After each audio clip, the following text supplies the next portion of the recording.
Hi, Dan. Hey, Graham. It's been a while. Like the Stain song. Yeah. Your favorite song? Yeah. Yeah. Listen. It's beautiful outside. It is. It is. The stars are out during the day, though.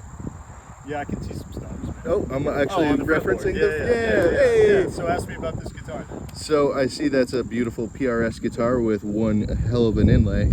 Could you give me the story on the inlay? Yeah, sure. So this is a Paul Reed Smith private stock custom 24, and the inlay is called Nightfall. It's actually the first custom inlay that Brian and I collaborated on when I started working with him, and then subsequently started working on private stock. It came from the tried and true, probably cliched idea of looking at the sky and seeing something cool, and then asking PRS to match that aesthetic, which I know a lot of people do, much to the chagrin of Paul Miles.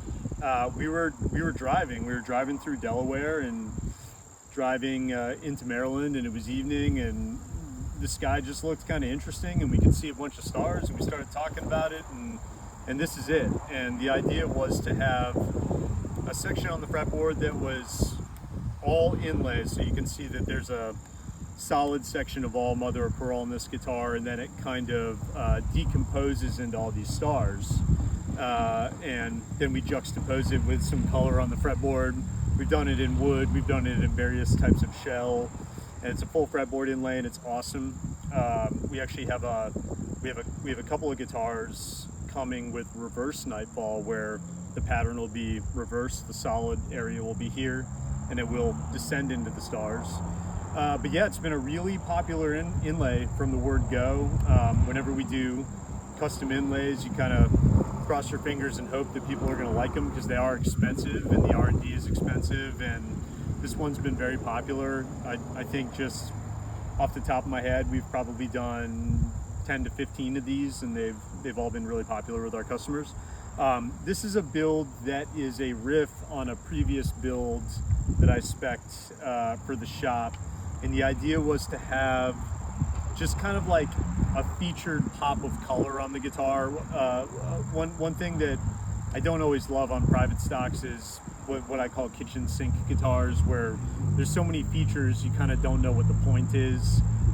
So the idea on this was to have a really strong focal point, kind of have a simple color on the body, you know, the mean black hardware that we love, make it a killer top and use private stock grade woods, but really have a focal point, and that's what this is all about. You get that kind of pop of orange, and you know, at the risk of sounding like a greeting card company, it's kind of like after a rainstorm where it's been gray outside, and then you just get a little bit of the sunset through the clouds. It's just a really striking thing, you know, natural phenomenon.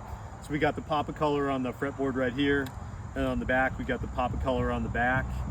And other than that, it's just your standard Paul Reed Smith private stock custom 24, which is to say there's not much that's standard about it. Killer guitar, the best woods you can find on this planet. It's a nice weight, it's incredibly resonant.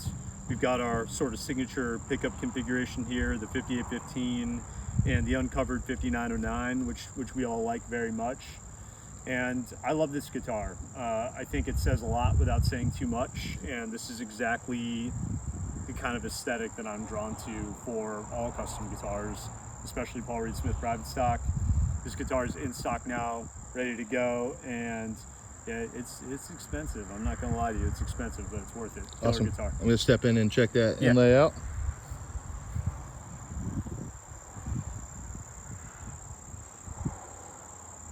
Killer. Thanks, man. Yep.